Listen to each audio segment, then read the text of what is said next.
guys, first of all, let me say what an honor it is to unveil this beautiful pink mic flag that I hear we're going to be hearing a lot of in 2015. That's our new investment for 2015 for our media kit, yes. Stepping up the game. Let me also say that this sounded like a way better idea when we were standing inside looking through the window. Like, let's go shoot in the snow. This is rough. I know you're from Canada. Is this a big deal? Because this seems kind of crazy to me. It's home for me right now. This is exactly where I belong.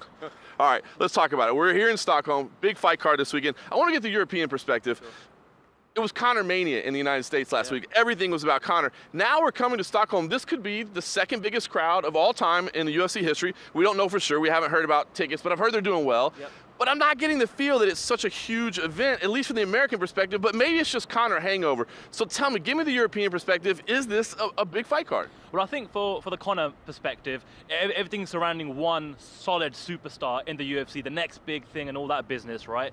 But in terms for European fans attending an event, this is a huge deal. For the first point is, this is a 30,000 seat arena. It's the experience factor. That's why everyone's so banging on about Croke Park. It's not just about Conor, it's about being in an arena that's gonna hold 60, 70, 80,000 people, because it's an experience. It's something different from maybe a 10,000 seat arena. So you've got the experience factor, number one. Number two, this is the best card we've had in Europe potentially ever, probably ever, So we've got some marquee fighters, like some legends like Dan Henderson on the card. Phil Davis as Ryan Bader's a great fight. And I think the card in combination with the experience factor is why for European fans especially, this is a massive event. Yeah, I agree. I'm actually looking really forward to it. Just the atmosphere. Dublin was such a special card last year, even though it was 9,000 people. This is potentially 30. I'm guessing more like 25, but I think it's going to be a great experience. So let's talk about it. Main event, Alexander Gustafsson, Anthony Johnson. What I want to know from you is, before we get predictions, Mike, what's the tougher matchup for Jon Jones? Because we know the winner is going to face Jon Jones for the UFC Light Heavyweight title. Who would you rather see? What's the better fight? That's interesting. I mean, Gustafsson has clearly proven at this point that he can give Jones a fight. So we've seen that fight already. We know he can give him a tough outing, and it's more unknowns with Johnson. I think Gustafsson's the more well-rounded fighter, so he has a better skill set to present with Jones. But who knows? This is really Anthony Johnson's big opportunity. If he comes out here and puts Alexander Gustafsson away, that clearly shows he can beat these elite of the elite guys. So I think that would tell us a lot more about his chances. But I'd say right now, before seeing the fight on Saturday, it's Alexander Gustafsson. Interesting. Sandhu, I'd like to get the same question from you. Obviously, as Mike said, we've seen the fight with Gustafsson before. It was a fantastic fight. Yeah. Who knows if the rematch would be the same. Then you've got Anthony Johnson with that insane power, intimidating anybody. So which fight would you rather see? Me personally, I'd rather see Gustafsson. I just love the first fight. It's arguably the greatest light heavyweight contest ever in the UFC, and who doesn't want to see that one again? But like Mike, I'm going to echo what Mike just said. This could potentially be Anthony Johnson's coming out party. If he puts on a whooping on Gustafsson, knocks him out in his hometown in front of 25 to 30,000 fans, that would be a massive statement, and that propels him to that superstar level as well. And then who wouldn't want to see Johnson versus Jones? But for me, it's all about Gustafsson-Jones, the rematch. Hopefully that happens. Interesting. I think both fights could be a lot of fun. I don't know which way I'm leaning, because, as you said, Sandhu, like, both have a lot of really great things about them. So let's put the rubber to the road. Let's put the money down.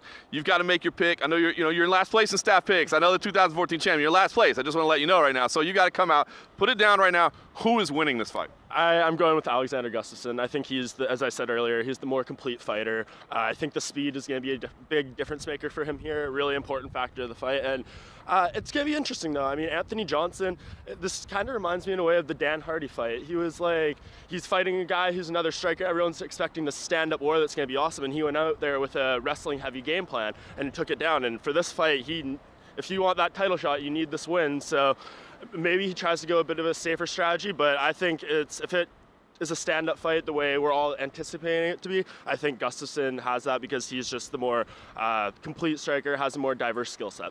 Tough to argue with that. It's a great case. Now, you said, Sandhu, what a fantastic matchup it would be if Anthony Johnson could win. If he could come in and knock it out, can he do it? I'm not sure. I don't think he will be able to do it for a few reasons. Number one, I'm still not sure how much of the personal problems he went through last year is still playing on his mind. When I was here back in, I think in November for the media day, the big press conference to launch this particular event, I was speaking to the media guys here in Sweden, and we were all on the same page. Johnson didn't look in the greatest shape. After just hitting the pads, for a few minutes, he was already going to gasping for air. So I'm wondering what kind of shape he's going to be able to come into in this fight, and how well the camp's gone for him. But even if he came in the best shape of his life, I think Gustafsson's footwork is just fantastic. You know, his boxing skills is amazing, and the way he moves around the octagon is just unmatched in the light heavyweight division for me. And I think that's going to be way more than enough to get the job done against Johnson. I agree. I think it's going to be a fun fight. I mean, listen, Anthony Johnson is dangerous from minute 1 to minute 25, and I think that's what makes this an entertaining fight. But Alex just has so many tools at his disposal. I think he's going to win the fight. And then I think maybe we'll see this fight back in Las Vegas in International Fight Week. So thankfully, that'll be July. It won't be snowing like this, I can assure you. Now, again, the dumbest idea I ever had to come out here and shoot in the snow. We're going back inside now. My poor cameraman back there is shaking to his bone. Stay tuned to MMA Junkie all week long. Stay warm inside. We'll be the dummies outside getting you full coverage from here in Stockholm.